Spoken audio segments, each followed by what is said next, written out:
60 செகண்ட்ஸில் ஒரு Postgres server எப்படி கிரியேட் பண்ணுறதுன்னு பார்க்கலாம் வாங்க. First Docker pull Postgres command use பண்ணி போஸ்ட்கிரஸோட டாக்கர் இமேஜ் டாக்கர் ஹப்லேருந்து நம்ம புல் பண்ணிக்கிறோம். Next Docker run command use பண்ணி நம்ம போஸ்ட் கண்டெய்னர் ரன் பண்ணுறோம். இப்போ கண்டெய்னர் ரன் பண்ணியாச்சு. இப்போ நம்ம ரன் பண்ண கமெண்ட் என்னன்னு பார்க்கலாம் வாங்க. First docker run to run docker containers.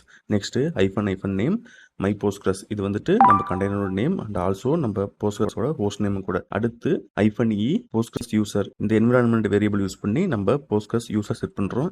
அடுத்து -e போஸ்ட்கிரஸ் பாஸ்வேர்ட். இந்த என்விரான்மெண்ட் வேரியபிள் யூஸ் பண்ணி நம்ம போஸ்ட்கிரஸ் டேட்டாபேஸோட பாஸ்வேர்ட் செட் பண்ணுறோம். அடுத்து -p 5432:i5432 5432 வந்துட்டு போஸ்ட்கிரஸோட போர்ட்டு. அந்த போர்ட்டை வந்து நம்ம லோக்கல் ஹோஸ்ட்டுக்கு மேப் பண்ணுறோம். So that we can access the Postgres from our local host. -d use பண்ணி டாக்கர் கண்டெய்னர்ஸை டிட்டாச் மோட்ல ரன் பண்ணலாம். அடுத்து போஸ்ட்கிரஸ் இந்த இமேஜ் நேம். இப்போ நம்ம ரன் பண்ண டாக்கர் கண்டெய்னர் ரன் ஆகுதுன்னு பார்க்கலாம். அதுக்கு டாக்கர் ps கமாண்ட் யூஸ் பண்ணோமா ரன் ஆகிற கண்டெய்னர்ஸ் எல்லாம் பார்க்கலாம். இப்போ பார்த்தீங்கன்னா போஸ்ட்கிரஸ் கண்டெய்னர் ரன் ஆகிட்டு இருக்குது. 58 செகண்ட்ஸாக ரன் ஆகிட்டு இருக்கு. இப்போ நம்ம ரன் பண்ண போஸ்ட்கிரஸ் கண்டெய்னரை ஆக்சஸ் பண்ணுறதுக்கு டாக்கர் exec -it நம்ம கண்டெய்னர் நேம், PSQLங்கிறது போஸ்ட்கிரஸ் கமாண்ட் லைன் டூல், அப்புறம் -u நம்ம போஸ்ட்கிரஸோட யூசர். இப்போ நம்ம போஸ்ட்கிரஸ் கண்டெய்னருக்குள்ளே இருக்கிறோம்.